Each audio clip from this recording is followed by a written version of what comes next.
नमस्ते बच्चों, कैसे हो? मैं उम्मीद करती हूँ आप सब अच्छे होंगे। तो आज हम एक नया विषय सीखेंगे जिसका नाम है हिंदी। बच्चों, हिंदी हमारी राष्ट्रभाषा है, इसलिए हिंदी सीखना बहुत जरूरी है। तो आइए पहले हम हिंदी के बारे में कुछ जानकारी प्राप्त कर लेते हैं। बच्चों, हमारे पास हिंदी सीखने के लिए दो पुस्तकें हैं। एक हिंदी पुस्तक है जिसमें हमें लिखना है और दूसरी पुस्तक है वर्ण परिचय जिसमें हमें वर्ण के बारे में परिचय दिया गया है। हिंदी भाषा को पढ़ने और लिखने के लिए जिन अक्षरों का प्रयोग होता है उसे वर्ण कहते हैं। जैसे इंग्लिश में सभी लेटर मिलकर अल्फाबेट बनते हैं, वैसे हिंदी में सभी वर्ण मिलकर वर्णमाला बनती है। इसे कहते हैं वर्णमाला। हिंदी वर्णमाला को दो भागों में बांटा गया है। पहला भाग है स्वर और दूसरा भाग है व्यंजन। तो पहले हम स्वर के बारे में जानकारी प्राप्त करेंगे। स्वर किसे कहते हैं बच्चों?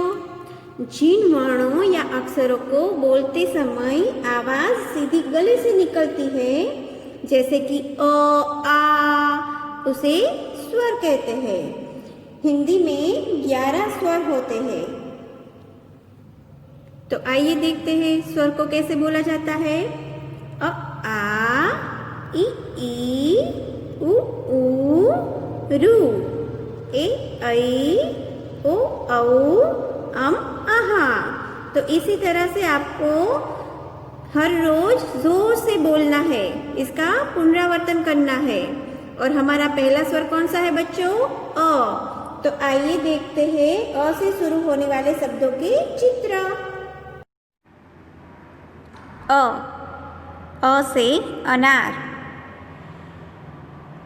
अ से अमरूद, अ से अनानास, अ से अदरक, अ से अजगर। बच्चों, जिस तरह हमने इंग्लिश में अल्फाबेट राइट करने से पहले पैटर्न सीखी थी, तो उसी तरह से हमें हिंदी वर्ण लिखने से पहले कुछ रेखाएं सीखनी जरूरी है। तो आइए देखते हैं रेखाओं की आकृतियाँ। ये है स्टैंडिंग लाइन, जिसे हम हिंदी में क्या कहेंगे बच्चों? खड़ी रेखा या फिर सीधी रेखा। ये है स्लीपिंग लाइन, जिसे हिंदी में कहेंगे आड़ी रेखा।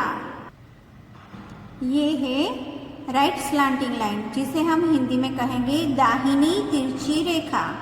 ये है लेफ्ट स्लांटिंग लाइन, जिसे हिंदी में कहेंगे बाईं तिरछी रेखा।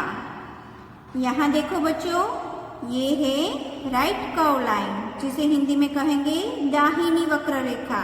इसे हम आधा गोला भी कह सकते हैं। ये है लेफ्ट कर्व लाइन, जिसे हिंदी में कहेंगे बाईं वक्र रेखा या फिर आधा गोला। और ये है सर्कल, जिसे हिंदी में कहेंगे हम वृत्त या फिर गोला। तो बच्चों, इन सभी रेखाओं के उपयोग से हम हिंदी लिखना शुरू करेंगे। तो आइए बच्चों, आज हम हिंदी भाषा में पहला स्वर अ सीखेंगे। अ से अनार, अनार। तो यहाँ पर बच्चों आपको 4 लाइन दी गई है, 4 रेखा है। पहली रेखा, दूसरी रेखा, तीसरी रेखा और चौथी रेखा। तो बच्चों, जैसे आप इंग्लिश में 4 लाइन में राइट करते थे, इसी तरह से आपको हिंदी भी 4 लाइन में लिखना है। और यहाँ पर आपको डॉट्स यानी कि बिंदु दिए गए हैं, तो ये बिंदुओं के ऊपर आपको लिखना है। तो कैसे लिखेंगे, चलिए सीखते हैं। यहाँ पर आपको दूसरी रेखा से लिखना शुरू करना है। पहले हम करेंगे वक्र रेखा यानी कि आधा गोला, फिर उससे जुड़कर दूसरी वक्र रेखा और उसे थोड़ा ऊपर की तरफ खींचना है। और फिर 2 वक्र रेखा के बीच में से आपको एक छोटी सी आड़ी रेखा बनानी है। फिर दूसरी लाइन से शुरू करके आखिरी लाइन तक एक खड़ी रेखा यानी कि सीधी रेखा बनानी है। और फिर दूसरी लाइन के ऊपर छोटी सी आड़ी रेखा बनाएंगे। इसी तरह से दूसरी बार देखते हैं। चलो बच्चों, आधा गोला यानी कि वक्र रेखा, दूसरी वक्र रेखा थोड़ी सी ऊपर की ओर खींचनी है। फिर दो वक्र रेखा के बीच में से एक आड़ी रेखा और फिर सीधी रेखा। ऊपर दूसरी लाइन में आपको छोटी सी आड़ी रेखा बनानी है।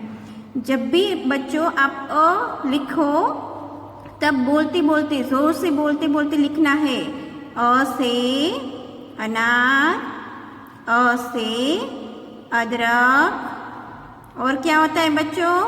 अ से अजगर, अ से अमरूद, अ से अनानास। इसी तरह से बोलते बोलते आपको ये बिंदुओं के ऊपर पूरे पन्ने में लिखना है। तो बच्चों, आज का हमारा होमवर्क यानी कि गृह कार्य है। हिंदी में आपको लिखना है स्वर अ, पाना नंबर 1 पर हिंदी पुस्तक में। And in English you have to write A to Z 2 times on page number 122 in English book.